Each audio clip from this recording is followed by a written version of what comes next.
Seeing an uptick in school threats across our area this month. Last week, WKYT reported on threats at several districts, including Adair, Anderson, and Garrett counties.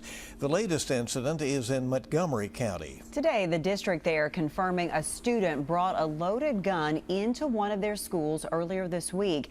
As WKYT's Samantha Valentino shows us, while the district says students are safe, some parents are still opting to keep their children home from school. Whitney Green is just one of many parents across our region facing threats at their child's school.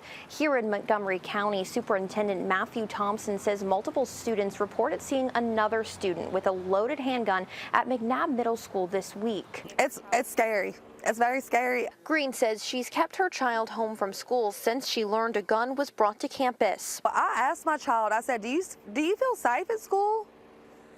She said no, and I said, well, stay home because I don't have loaded handguns at my house. Green says she'd like to see changes in Montgomery County schools, such as metal detectors added to entrances and more hall monitors. We do everything we can to keep everyone safe, our students, our staff, everybody in our buildings. And we have lots of things in place.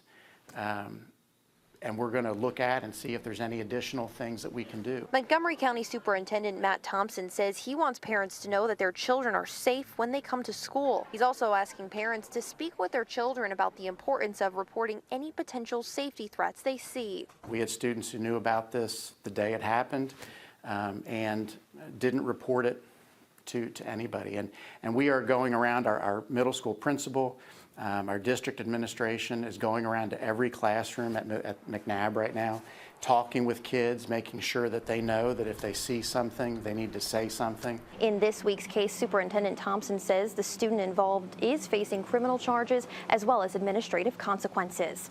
In Montgomery County, Samantha Valentino, WKYT. Data from the Kentucky Department of Education shows Montgomery County isn't alone when it comes to weapons getting into schools. The state's Safe Schools annual statistical report shows that there were 350 behavior events involving guns or deadly weapons during the 2022-23 school year. Throughout the school year, the KDA says 62 handguns, 101 other firearms, and 5 rifles were reported at schools across the state.